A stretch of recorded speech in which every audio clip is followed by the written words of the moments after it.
Okay, let's jump right into this explainer. For decades, we've all looked up at the night sky, right? Dreaming about touching the stars and pushing the absolute limits of human endurance. Well, today, we're going to explore a truly fascinating thought experiment about the real cost of historical immortality.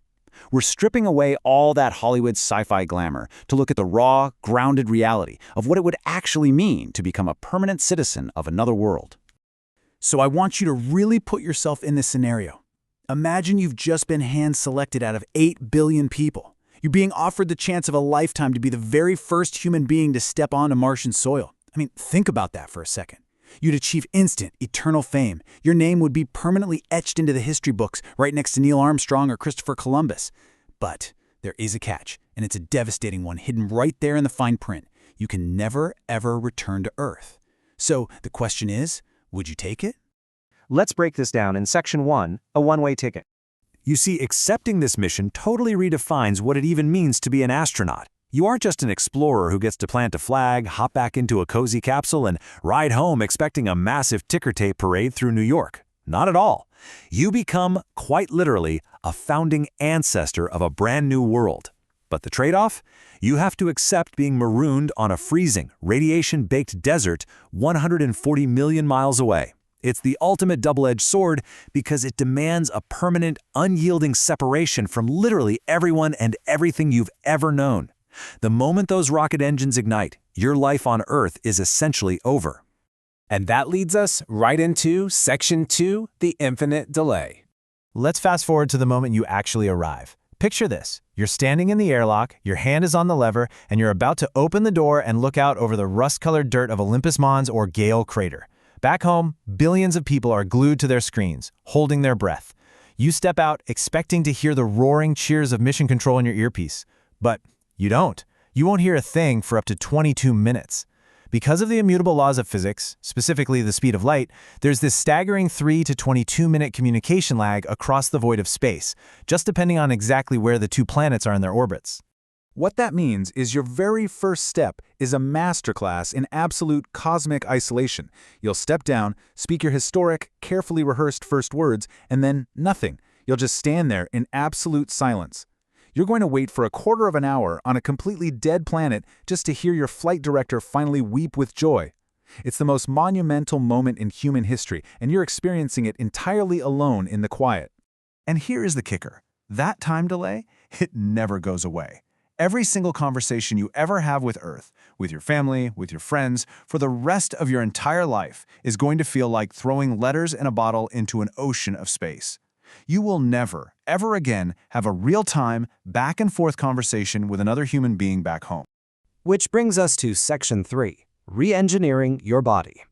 Because look, this isolation isn't just cosmic, right? It's deeply, undeniably physical.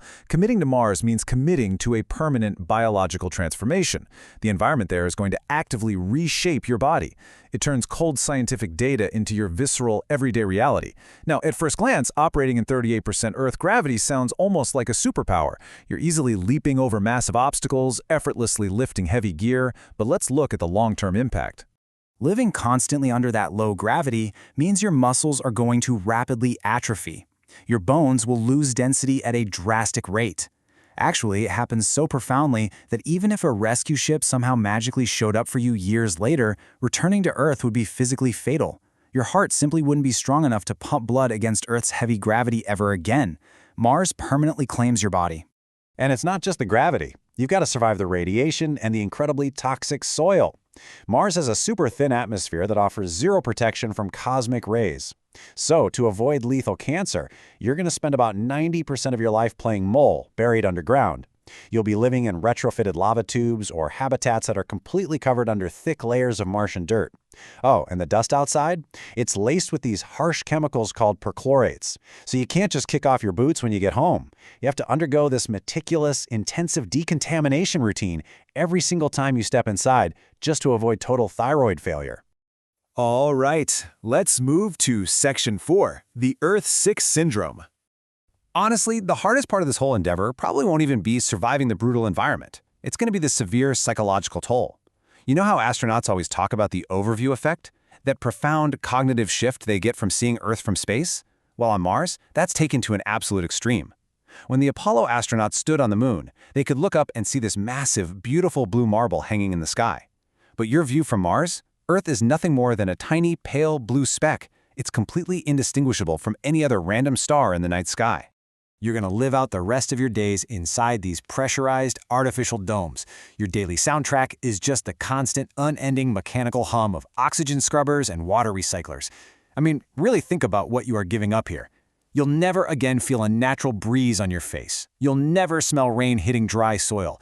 You'll never walk under a blue sky or bite into a fresh, crisp apple. Your diet is going to be food grown in hydroponic nutrient gels. Over time, that initial thrill of being a historic pioneer is inevitably going to fade into this quiet, permanent nostalgia for all those lost, simple earthly sensations. And finally, Section 5, the ultimate legacy. So what does your day-to-day life actually become?